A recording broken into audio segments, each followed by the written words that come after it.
મોરબીમાં તુલસી દિવસની ઉજવણી કરવામાં આવી। મોરબીમાં સાર્થક વિદ્યા મંદિરમાં નાતાલના દિવસે તુલસી દિવસની ઉજવણી કરવામાં આવી હતી। સાથે સાથે શાળામાં ભૂતપૂર્વ વિદ્યાર્થીઓનું સંમેલન પણ યોજાયું હતું, જેમાં લગભગ 400થી પણ વધુ વિદ્યાર્થીઓ હાજર રહ્યા હતા। Story report by Himanshu Solanki, Morbi. Shukla Vivek છે। હું સાર્થક વિદ્યા મંદિરમાં પ્રિન્સિપલ તરીકે ફરજ બજાવું છું। સાર્થક વિદ્યા મંદિર દશાબ્દી મહોત્સવ અંતર્ગત તુલસી દિવસની ઉજવણી કરવા જઈ રહ્યા છીએ। ત્યારે દર વર્ષે અમે તુલસી દિવસની ઉજવણી કંઈક અલગ અલગ પ્રકારે કરતા હોઈએ છીએ। સતત છેલ્લા 8 વર્ષથી તુલસી દિવસની ઉજવણી કરીએ છીએ। આ 9મો તુલસી દિવસ છે। અમારા સંચાલક કિશોર ગુરુજીના માર્ગદર્શન હેઠળ કંઈક ને કંઈક અમે નવીનીકરણ કરતા હોઈએ છીએ।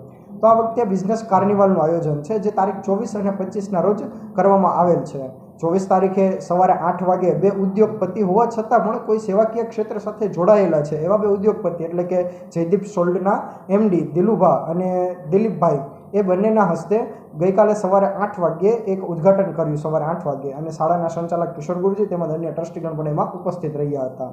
ત્યારબાદ આજે સવારે તુલસી માતાની પૂજન અર્ચન આરતી સંપન્ન થયું। દર વર્ષે સાર્થક વિદ્યા મંદિર દ્વારા તુલસી સન્માનપત્ર એનાયત કરવામાં આવે છે, તુલસી એવોર્ડ એનાયત કરવામાં આવે છે કે બહારના જે લોકો છે એ પોતાનું કાર્ય છે, જે કર્તવ્ય છે, એક રાષ્ટ્ર સેવા માટે, શિક્ષણ માટે, સ્વાસ્થ્ય માટે, સુરક્ષા માટે જે અર્પિત કરે છે, સમર્પિત કરે છે, એવા વ્યક્તિઓને સાર્થક વિદ્યા મંદિર દ્વારા એવોર્ડ એનાયત કરવામાં આવે છે, જેને અમે તુલસી સન્માનપત્ર કહીએ છીએ। તો આજે સવારે એ કાર્યક્રમ પણ પૂર્ણ થયો।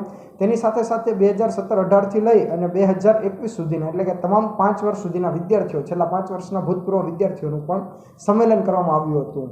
અને ત્યારબાદ અત્યારે હજી કાર્નિવલ જે છે બિઝનેસ કાર્નિવલ એ શરૂ છે, જે આજે સાંજે 5 વાગ્યા સુધી રહેવાનું છે। આની અંદર બિઝનેસ કાર્નિવલનો હેતુ એવો છે કે ધોરણ 9થી 12ના વિદ્યાર્થીઓની અંદર કાંઈક ને કાંઈક ઉદ્યોગને લઈને પોતાની અંદર ઇમ્પ્રૂવ આવે, અને અત્યારે જ એ લોકો આ પરિસ્થિતિની અંદર એ શીખે કે કેવા કેવા ઉદ્યોગની અંદર પડાવ આવતા હોય છે। તો વિદ્યાર્થીઓએ જ પોતાની જાતે ઇન્વેસ્ટરો ગોતેલા છે, એમને જ પોતાની જાતે સ્પોન્સરશિપ પણ ગોતેલી છે। એટલા માટે વિદ્યાર્થીઓની જે મહેનત છે એ પણ ખરેખર બિરદાવવા લાયક છે। સાથે સાથે સાર્થક વિદ્યા મંદિરનો જે આચાર્યગણ છે, જે સ્ટાફ છે, એને પણ ખૂબ સારી મહેનત કરેલી છે। ટોટલ 22 સ્ટોલ છે, જેની અંદર નાનામાં નાની સેફ્ટી પિનથી લઈ ટાઇલ્સનું માર્કેટિંગ પણ કરેલું છે વિદ્યાર્થીઓએ। સાથે સાથે ખાણીપીણીના પણ સ્ટોલ છે, અને બીજા કેટલાક એવા સ્ટોલ કે હેન્ડીક્રાફ્ટ આપણે જેને કહીએ છીએ કે પોતાની જાતે જે લોકો બનાવે છે એવા પણ સ્ટોલ છે, અને બધું વિદ્યાર્થીઓ દ્વારા જ આખું કરવામાં આવેલું છે। સ્ટોલની અંદર સાથે સાથે દરેક સ્ટોલ ઉપર એક એક પ્રકૃતિઓને લગતા એક એક ફૂલ છોડ પણ રાખવામાં આવેલા છે। અને સ્ટોલની અંદર તમામ ઓર્ગેનિક છે વસ્તુઓ, એક પણ વસ્તુ છે એ કોઈ પણ ભેળસેળવાળી નથી। વિદ્યાર્થીઓને પણ અમે એ જ રીતે સૂચન કરેલું છે કે આપણે જે કંઈ પણ ક્વોલિટી ક્વોન્ટિટી દેવી છે એ એકદમ ઓર્ગેનિક આપણે આપવી છે।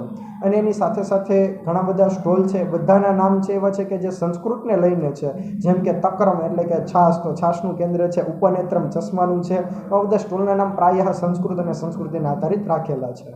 આ તકે સાર્થક વિદ્યા મંદિર છે એના સંચાલક કિશોર ગુરુજી મા ન્યૂઝના આભાર વ્યક્ત કરે છે, ધન્યવાદ વ્યક્ત કરે છે કે આપ આવી અને અમારી જે આ બધી બાબત નોંધનીય છે એને તમે દરેક ક્ષેત્રની અંદર આપ પહોંચાડો છો, એના માટે આપનો ખૂબ ખૂબ આભાર, ધન્યવાદ।